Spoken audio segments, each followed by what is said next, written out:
नमस्कार, मी आकांक्षा MCN न्यूजच्या जालना बातमीपत्रामध्ये तुमचं स्वागत करते। या बातमीपत्राचे प्रायोजक आहेत संजीवनी मल्टी स्पेशालिटी हॉस्पिटल, आपल्या आरोग्याची संजीवनी, the skill to heal, the speed to care. जालन्यातून 1.5 वर्षापूर्वी पसार झालेल्या 2 प्रेमी युगुलांचा शोध लावण्यात पोलिसांना यश आलंय। जालन्याच्या अँटी ह्युमन ट्रॅफिकिंग युनिटने ही कारवाई करत एका प्रेमी युगुलाला सातारा जिल्ह्यातील फलटण येथून तर दुसऱ्या प्रेमी युगुलाला पुणे जिल्ह्यातील वाघोली येथून ताब्यात घेतलंय। जालन्यातून 1.5 वर्षापूर्वी पसार झालेल्या 2 प्रेमी युगुलांचा शोध लावण्यात पोलिसांना यश आलंय। जालन्याच्या अँटी ह्युमन ट्रॅफिकिंग युनिटने ही कारवाई केली। एका प्रेमी युगुलाला सातारा जिल्ह्यातील फलटण येथून तर दुसऱ्या प्रेमी युगुलाला पुणे जिल्ह्यातील वाघोली येथून पोलिसांनी ताब्यात घेतलंय।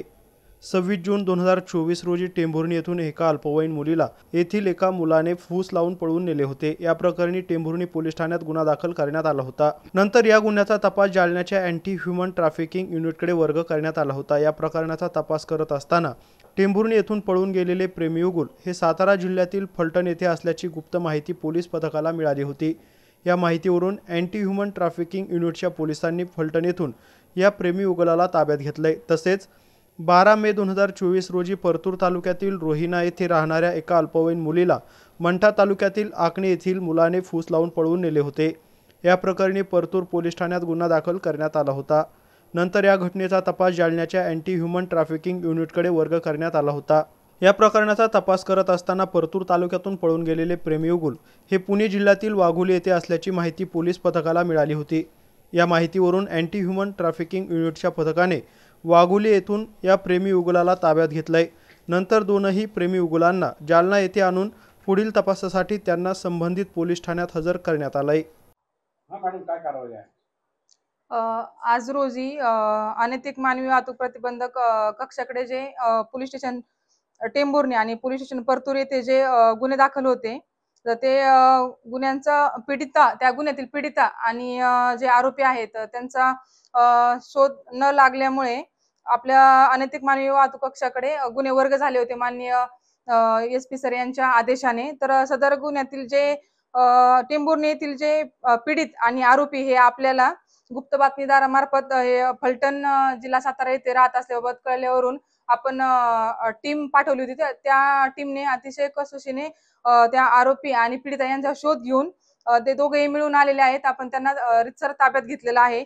तसेच जे परतूर पोलीस स्टेशन येथे जो गुन्हा दाखल होता, तर त्याच्यामध्येही जे पीडित आणि जे आरोपी आहे तर त्यांनाही पुणे वाघोली येथून आपण रितसर ताब्यात घेतलेला आहे।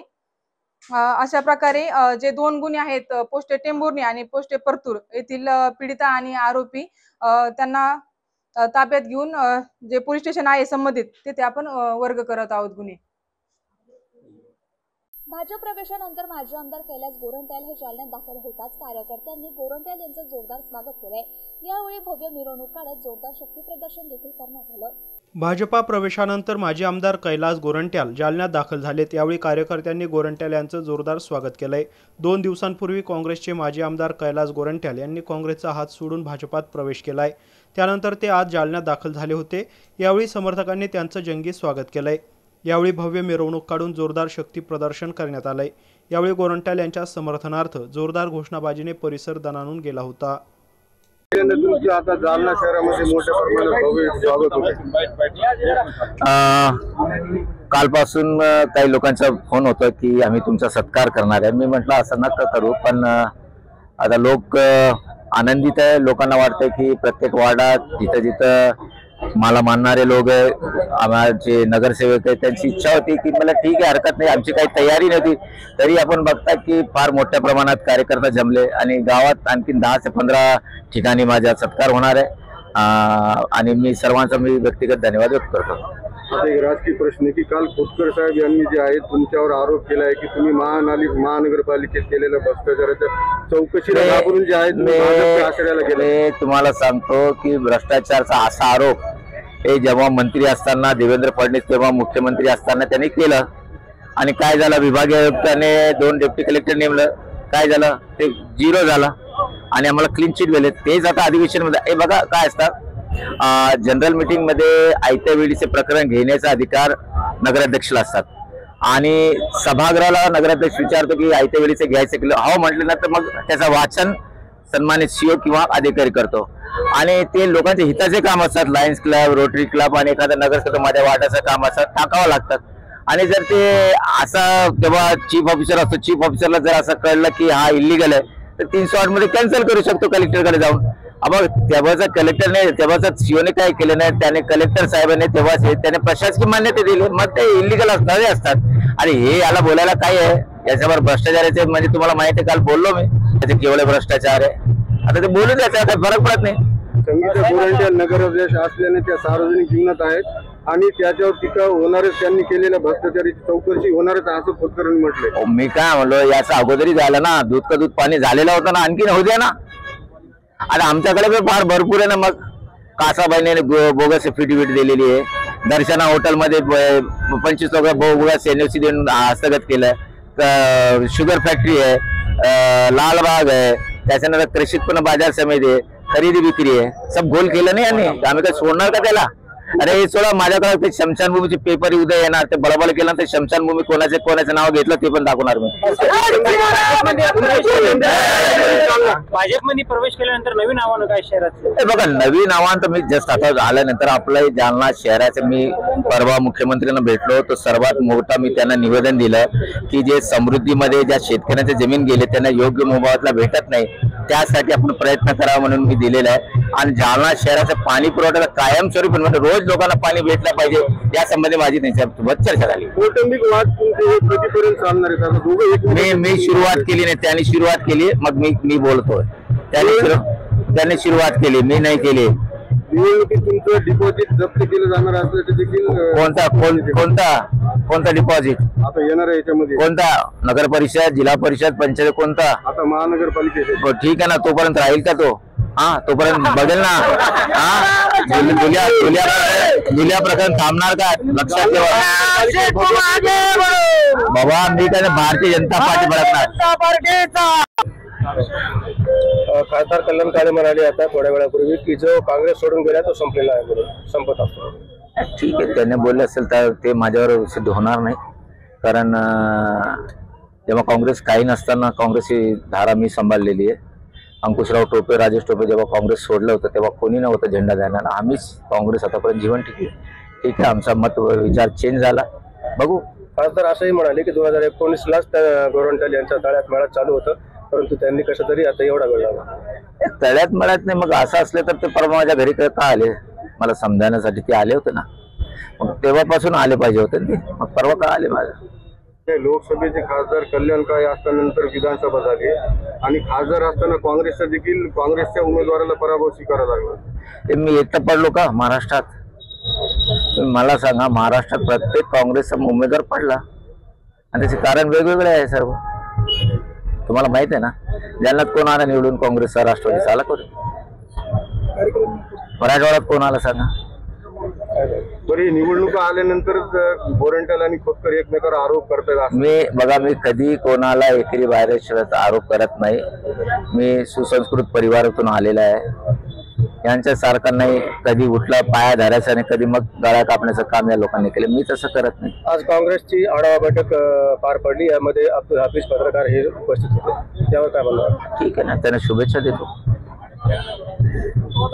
1 ऑगस्ट ते 15 ऑगस्ट दरम्यान महापालिका प्रशासनाच्या वतीने जालना शहरात अतिक्रमण हटाव मोहीम राबवली जाते. या मोहिमेची सुरुवात झाली असून शहरातील अतिक्रमणे जमीनदोस्त करण्यात येत आहेत. जालना शहरातील अतिक्रमण विरोधात महानगरपालिका आता ॲक्शन मोडवर आली असून 1 ऑगस्ट रोजी बसस्थानक ते रामतीर्थ पुलापर्यंतचे जवळपास 30 अतिक्रमणे शनिवारी हटवण्यात आले असून आज पुन्हा छत्रपती शिवाजी महाराज पुतळा परिसरातील जवळपास 25 ते 30 अतिक्रमणे हटवण्यात आली आहेत. स्वच्छता, हरित आणि पर्यावरणपूरक शहराच्या दिशेने एक व्यापक पाऊल या स्वच्छता मोहिमेच्या अंतर्गत शहर महानगरपालिकेतर्फे 1 ऑगस्ट ते 15 ऑगस्ट दरम्यान जालना महानगरपालिका प्रशासनाच्या वतीने जालना शहरात अतिक्रमण हटाव मोहीम राबवली जात आहे. या मोहिमेची सुरुवात मामा चौक, नवीन जालना येथून या मोहिमेला प्रारंभ करण्यात आलाय, तर बस स्थानक ते रामतीर्थपर्यंत रस्त्यावरचे अतिक्रमण काढण्यात आले. जालना शहरातील अतिक्रमण हटवण्याची मोहीम 15 ऑगस्ट पर्यंत राबवली जाणार असून अतिक्रमणधारकांनी स्वतः अतिक्रमण काढून घ्यावे, अन्यथा ही अतिक्रमणे महानगरपालिकेच्या अतिक्रमण पथकाकडून काढली जाईल, असा इशारा यावेळी सहाय्यक आयुक्त सुप्रिया चव्हाण यांनी दिलाय. ऑगस्ट पर्यंत काही अतिक्रमण मोहीम शहरामध्ये राबवली जाते, काय अतिक्रमण मोहीम आहे, काय सांगाल? 1 ऑगस्ट ते 15 ऑगस्टच्या दरम्यान आपल्या जालना महानगरपालिकेचा 7 ऑगस्टला वर्धापन दिन आणि 15 ऑगस्ट स्वातंत्र्य दिन हे 2 महत्त्वाच्या दिवसांचा औचित्य साधून आपण ही मोहीम राबवत आहोत. आणि यामध्ये फक्त अतिक्रमणच नाहीये, तर माननीय आयुक्त सर यांच्या मार्गदर्शनाखाली सगळ्याच गोष्टींचा आपण समावेश केलेला आहे. या दरम्यान आपण पूर्ण शहरामधील रस्त्यावरच्या टपऱ्यांचे अतिक्रमण काढणार आहोत. जे परमनंट कन्स्ट्रक्शन रस्त्यावर झालेले आहेत ते सुद्धा मार्किंग करून काढणार आहोत. त्याचप्रमाणे जे अनधिकृत बोर्डिंग लागलेले आहेत आपल्या पोलवर ते काढणार आहोत. जे रस्त्यावर गवत किंवा झाडांच्या फांद्या एक्सटेंड झालेल्या आहेत त्याही काढणार आहोत. आणि त्याच्यासोबत स्वच्छता आणि काही स्पॉटचं ब्युटिफिकेशन असं एकदम खूप व्यापक असा कार्यक्रम या 15 दिवसांमध्ये राबवणार आहोत. आता 2-3 दिवसापासून झालेलं आहे. काल आपण बस स्टँड, मामा चौक, त्यानंतर भोकरदन नाका वगैरे या एरियातले अतिक्रमण काढलेले आहेत. तिथले काही परमनंट कन्स्ट्रक्शन काढायचे बाकी आहेत ते आपण उद्यापासून सुरुवात करणार आहोत काढायला. आज आपण शिवाजी पुतळ्याच्या एरियामध्ये या शिवाजी पुतळ्यापासून जे 5 रस्ते जातात त्या 5 रस्त्यांवर ही मोहीम राबवलेली आहे. आणि उद्या आपण कन्हैयानगर, जव्हारबाग या एरियामध्ये ही मोहीम राबवणार आहोत. ही मोहीम 15 दिवसात पूर्ण शहर कव्हर करणार आहे. यामध्ये कोणी सहभाग आहे? यामध्ये जालना महापालिकेसोबत 25 ते 30 NGO आणि पोलीस प्रशिक्षण केंद्राचे जे प्रशिक्षणार्थी आहेत यांचा समावेश आहे. यांच्यासोबत आपण ही मोहीम राबवत आहोत. आज किती अतिक्रमण काढले? आज जवळपास आपण 25 ते 30 टपऱ्या उचललेल्या आहेत. काल सुद्धा आपण 25 ते 30 टपऱ्या उचललेल्या होत्या. आणि पण परमनंट कन्स्ट्रक्शन आपण उद्यापासून सुरू करणार आहोत. काय आव्हान वगैरे करणार आहात? या पूर्ण शहरातील जनतेला मी हेच आवाहन करेन की तुमच्या शहरात रस्त्यावर जर काही अतिक्रमण झालेलं असेल, तुमच्या टपऱ्या असतील तर त्या तुम्ही आताच काढून घ्या. परत मग आम्ही JCB द्वारे ते उचलून घेऊ. माळशेंद्र येथील अपहरण झालेल्या तरुणाचा शोध अखेर तालुका पोलिसांनी लावला असून तालुका पोलिसांचे ग्रामपंचायत माळशेंद्र आणि वंचित बहुजन आघाडीचे जिल्हा युवा अध्यक्ष विजय लहाने यांनी आभार मानले. माळशेंद्र येथील भाऊसाहेब उत्तम साठे या तरुणाचे 22 जुलै रोजी एका 4चाकी वाहनातून भर दिवसा अपहरण करण्यात आले होते. या घटनेला 12-13 दिवस होऊन गेले असून या संदर्भात जालना तालुका पोलीस ठाण्यात तक्रार दाखल करून गुन्हा दाखल करण्यात आला होता. या संदर्भात वंचितच्या युवा आघाडीचे जिल्हाध्यक्ष विजय लहाने यांच्या नेतृत्वाखाली एका शिष्टमंडळाने उपविभागीय अधिकारी अनंत कुलकर्णी यांची भेट घेतली होती. अपहरण झालेल्या तरुणाच्या तपासासाठी पोलिसांची 2 पथके स्थापन करण्यात आली होती. पोलिसांचे शोधकार्य सुरू असताना भाऊसाहेब उत्तम साठे याला शोधून आणण्यासाठी तालुका पोलिसांना यश आलंय. या घटनेचा तपास स्वतः पोलीस ठाण्याचे पोलीस निरीक्षक संतोष साबळे हे करत होते. जालना तालुक्यातील माळशेंद्रा येथील रहिवासी असलेल्या भाऊसाहेब उत्तमराव साठे याचा तालुका पोलिसांनी शोध लावल्यामुळे उपविभागीय पोलीस अधिकारी यांचे आभार ग्रामपंचायत त्याचबरोबर वंचित बहुजन आघाडीचे युवा जिल्हाध्यक्ष विजय लहाने यांनी मानले आहेत. यावेळी आधुनिक लहुजी सेनेचे संतोष तुपे, मनोज वाकुडे, अरुण गायकवाड, बाबासाहेब साठे, संतोष आढाळ, शिवाजी जाधव, साळुबा लोखंडे, गंगाधर लाखे, ओम जाधव, अंकुश यंगड, हरी तांबे आदींची यावेळी उपस्थिती होती. साहेब मला सांगा काय सांगाल? आमच्या गावातून माळशेंद्रा या गावातून 22 तारखेला भाऊसाहेब उत्तम साठे यांना ह्या व्यक्तीला त्या ठिकाणी किडनॅप केलं होतं अज्ञात लोकांनी. पोलीस प्रशासकाच्या जालन्याचे जे PI साहेब आहे साबळे साहेब यांनी, तालुका पोलीस स्टेशन साबळे साहेबांनी, आम्ही त्यांना वारंवार भेटलो. त्यानंतर DYSP कुलकर्णी साहेब यांच्या प्रयत्नाने त्यांनी 2 पथक रवाना केले आणि 2 पथकाने भाऊसाहेब साठे रात्रीत येणार होता पण काही कारणास्तव रात्री नाही आला. पण आज सकाळी 11 वाजल्यापासून ते पोलीस स्टेशनमध्ये हजर केलेलं आहे. आणि पोलिसाचा मी मनापासून धन्यवाद देतो. साठे कुटुंबाच्या वतीने व आमच्या ग्रामपंचायतच्या वतीने व वंचित बहुजन आघाडीच्या वतीने आम्ही सगळ्यांनी अटीतटीचा प्रश्नावर यांना या ठिकाणी यांना आणलं. पोलिसांनी बी मदत केली आम्हाला. आणि जे कोणी किडनॅपर होते त्यांनी गैरसमजुतीतून याला उचलून नेलं होतं असं आम्हाला माहिती मिळते आहे. असा प्रकार या महाराष्ट्रामध्ये आणि या जिल्ह्यामध्ये मोठ्या प्रमाणात चालू आहे. हा प्रकार कुठेतरी थांबला पाहिजे. याच्यासाठी आम्ही आता शेते बाळासाहेब आंबेडकरांच्या सुद्धा एक पत्र पाठवलेलं आहे या अशा प्रकरणामध्ये. या भटकेमुक्त समाज व मागासवर्गीय लोकाला हे धनदांडगे लोक कारखान्याच्या नावाखाली दाबण्याचा प्रयत्न करत आहे व यांना अशा पद्धतीनं किडनॅप करत आहे, याला मारहाण करत आहे तिकडे नेऊन. याचा आम्ही निषेध करतो. आता याच्यानंतर या पोलिसांना जे कामगिरी दाखवली अशीच कामगिरी या तालुका पोलीस स्टेशनच्या हद्दीमध्ये अजून 2 गुन्हे या अशाच प्रकरणाचे इथं पेंटिंग आहेत ते त्याने लवकरात लवकर निकाली काढावा अशी त्याच्यावर आम्ही अपेक्षा करतो आणि थांबतो. जालन्यात जुन्या वादातून एकाचा निर्गुण खून करण्यात आलाय. जालन्यातील घनसावंगी तालुक्यातील बोदलापूर गावात ही घटना घडली आहे. लोखंडी रॉडने मारहाण करत पोटावर धारदार शस्त्राने वार करून एका तरुणाला संपवलंय. 5 संशयित आरोपींविरोधात घनसावंगी पोलीस ठाण्यात गुन्हा दाखल करण्यात आला असून पोलिसांनी एका संशयिताला ताब्यात घेतलाय. जालन्यात जुन्या वादातून एका तरुणाचा निर्गुण खून करण्यात आलाय. जालन्यातील घनसावंगी तालुक्यातील बोदलापुरी गावामध्ये आज सकाळच्या सुमारास ही घटना घडली आहे. संभाजी उंडे असं मयत तरुणाचं नाव आहे. आज सकाळच्या सुमारास गावात या तरुणासह त्याच्या आईवडिलांना 5 जणांनी लोखंडी रॉडने मारहाण केली. या मारहाणी दरम्यान संभाजी उंडे या तरुणाच्या डोक्यात आणि पोटावर चाकूने वार करण्यात आल्याने हा तरुण गंभीर जखमी झाला होता. ग्रामस्थांनी या तरुणाला उपचारासाठी रुग्णालयात नेलं असता डॉक्टरांनी त्याला मृत घोषित केलं. दरम्यान शवविच्छेदनासाठी या तरुणाचा मृतदेह घनसावंगी सामान्य रुग्णालयात हलवण्यात आलाय. या प्रकरणी जालन्यातील घनसावंगी पोलीस ठाण्यात संशयित 5 आरोपींविरोधात गुन्हा दाखल करण्यात आला असून पोलिसांनी एका संशयित आरोपीला ताब्यात घेतलंय. यदाजी उंडे, राहणार बोदलापुरी, तालुका घनसावंगी, जिल्हा जालना. आम्ही अंबडला घरून जाताना आत्माराम मोरे, सुभाष मोरे यांनी माझ्या मुलाला लोखंडाचा ते रॉड डोक्यामध्ये मारून त्याला खाली पाडून पुन्हा उभा केल्याच्या नंतर त्याच्या पोरांनी येऊन इकून चाकू मारहाण करून त्याचे डळ बाहेर पाडलं. असे 5 लोक आरोपी आहेत. आमची मागणी अशी की त्यांना ताबडतोब अटक झालीच पाहिजे, जन्मठेप झालीच पाहिजे. शिवसेना शिंदे गटाचे आमदार अर्जुनराव खोतकर यांना शह देण्यासाठी भारतीय जनता पक्षाने रणनीती आखली असून त्यांचे कट्टर प्रतिस्पर्धी असलेले काँग्रेसचे प्रदेश उपाध्यक्ष माजी आमदार कैलास गोरंट्याल यांना भारतीय जनता पक्षाने आपल्या पक्षात समाविष्ट करून घेतलंय. त्यानंतर मात्र या 2 नेत्यातील वाद शिगेला पोहोचण्याची चिन्ह निर्माण झाली आहेत.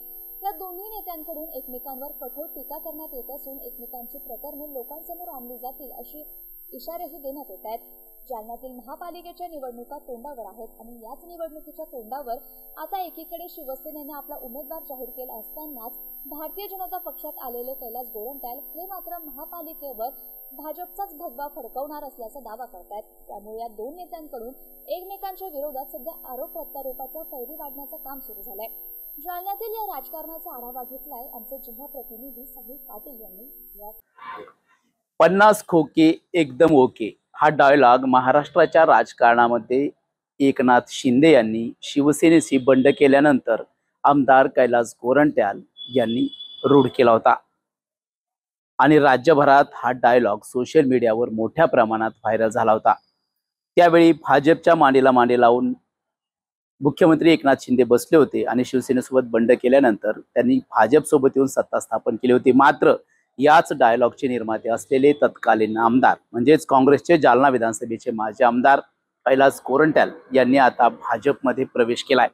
एकीकडे रावसाहेब पाटील दानवे यांच्यासोबत त्यांचं सख्य हे सर्वश्रुत होतच. अनेक वेळा रावसाहेब पाटील दानवे यांच्या जाहीर बैठकात ते समाविष्ट व्हायचे आणि भाजपबद्दल त्या नेत्याबद्दल कौतुक देखील करायचे. मात्र आता त्यांनी भाजपात एंट्री केल्यानंतर जालन्याचे शिवसेना शिंदे गटाचे आमदार अर्जुनराव खोतकर यांनी आता त्यांच्यावर मुक्ताफळे उतरायला सुरुवात केली आहे.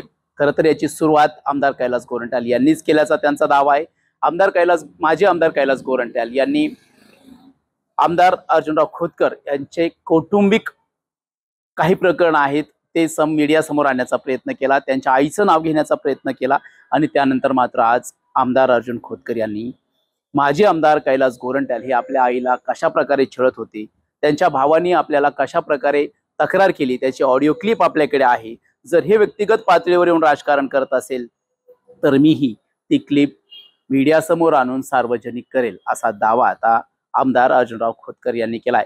मात्र पुढे महापालिकेच्या निवडणुका आहेत आणि त्याच पार्श्वभूमीवर माजी आमदार कैलास गोरंट्याल काही माजी नगरसेवकांसह भाजपमध्ये दाखल झालेत आणि जालन्यात महापालिकेची निवडणूक भाजप स्वबळावर लढवेल असा दावा माजी आमदार कैलास गोरंट्याल यांनी केलाय. मात्र शिवसेनेनं यापूर्वीच आपला महापौर पदाचा उमेदवार जाहीर केलाय आणि आम्ही देखील स्वबळावर लढण्यास तयार आहोत असा इशारा देखील आजच्या पत्रकार परिषदेत आमदार अर्जुनराव खोतकर यांनी दिलाय. असं असलं तरी आता त्यांचे जे राजकीय शत्रुत्व होतं ते आता मात्र कौटुंबिक पातळीपर्यंत पोहोचलंय आणि यानंतर येणाऱ्या काळात हे दोन नेते माध्यमांना कसं सामोरं जातील हे मात्र पाहण्याचा विषय आहे.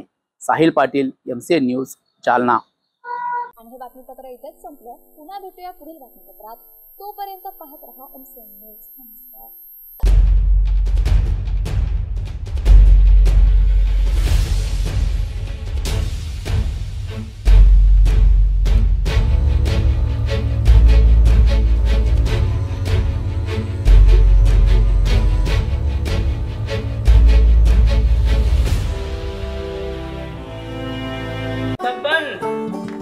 आपको कलेक्टर साहिबा के हाथों से इनामी घर मिल रहा है। आपका घर बहुत सुंदर होगा ना? अरे नहीं बेटा, हम तो बहुत छोटे आदमी हैं। चाचू डोंट वरी, मैं बड़ी होकर आपके लिए और सबके लिए मजबूत और सुंदर घर बना के दूंगी। कालिका सरिया लाना मत भूलना। कालिका TMT सरिया कंक्रीट से करे मजबूत जोड़ और भूकंप, जंग, आग से लड़कर घर को दे दीर्घायु। कालिका सरिया मैं भूली नहीं। बेटिया आप कलेक्टर। कालिका TMT, फैसला जो मजबूत हो। संजीवनी मल्टी स्पेशालिटी हॉस्पिटल, ऋषि park, Ambar चौफुली, Jalna.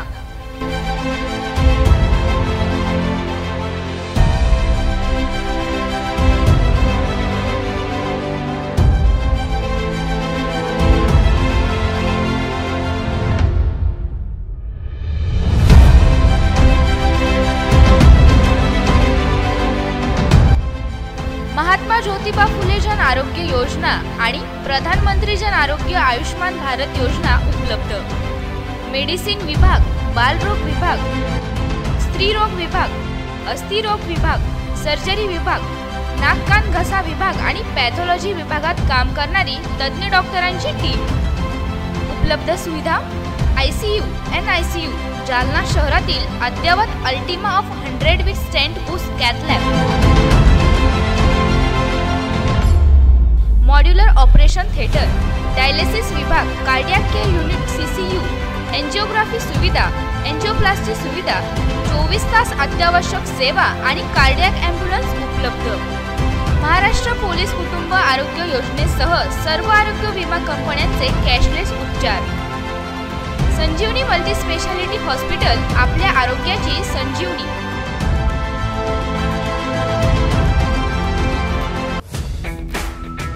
Kothari international dream school, CBSE pattern. शैक्षणिक वर्ष 2025-26 साठी प्रवेश देणे सुरू. शैक्षणिक वर्षासाठी LKG ते 9वी पर्यंत ऍडमिशन सुरू. आमचे वैशिष्ट्य, जालना शहरातील पहिली हायटेक वायफाय कॅम्पस असलेली इंग्लिश शाळा. डिजिटल क्लासरूम आणि iPad सुविधा उपलब्ध. वातानुकूलित क्लासरूम, बस सुविधा देखील उपलब्ध. क्षेत्र भेट आणि गेस्ट लेक्चर. विद्यार्थ्यांचा सर्वांगीण विकास. NCERTच्या धर्तीवर CBSE पॅटर्नची सुविधा उपलब्ध. अनुभवी शिक्षक वृंद, प्रशस्त क्लासरूम आणि प्रशस्त मैदान. रोबोटिक्स आणि कोडिंग यासह अनेक सुविधा विद्यार्थ्यांसाठी उपलब्ध. आपल्या मुलाच्या उज्ज्वल भविष्यासाठी एकदा अवश्य भेट द्या.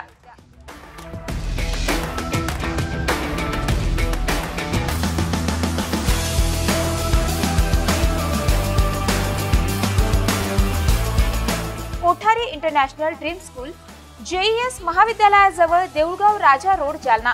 संपर्क 9673236007 किंवा 9067791007.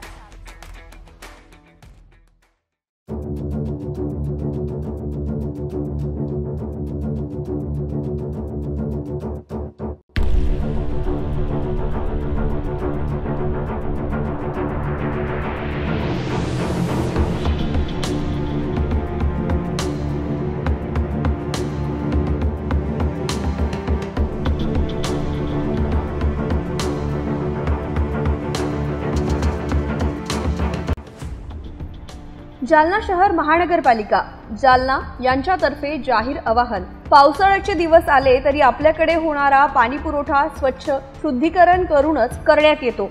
आपल्याकडे नळाला आलेले पाणी स्वच्छ भांड्यात, भांडे स्वच्छ धुवून झाकून ठेवावं.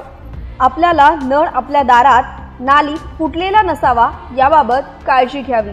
शहरात सध्या अधिकृत नळ कनेक्शन शोध मोहीम सुरू आहे. आपला नळ अधिकृत असेल तर आपल्यास अधिकृत नळ नियमित करण्यासाठी नोटीस आली असेल तर दंडाची रक्कम तात्काळ भरणा करावी. आपण दंडाची रक्कम न भरल्यास आपणावर पोलिसात गुन्हा दाखल करण्यात येईल याची नोंद घ्यावी. महानगरपालिकेची कोणत्याही नागरिकावर गुन्हा दाखल करण्याची इच्छा नाही, मात्र आपण दंडाची रक्कम भरली नाही तर नाईलाजाने आपणावर गुन्हा दाखल करण्यात येईल याची आपण नोंद घ्यावी. याकरिता सर्व नागरिकांनी वरील बाबींचे तंतोतंत पालन करावे आणि महानगरपालिकेस सहकार्य करावे.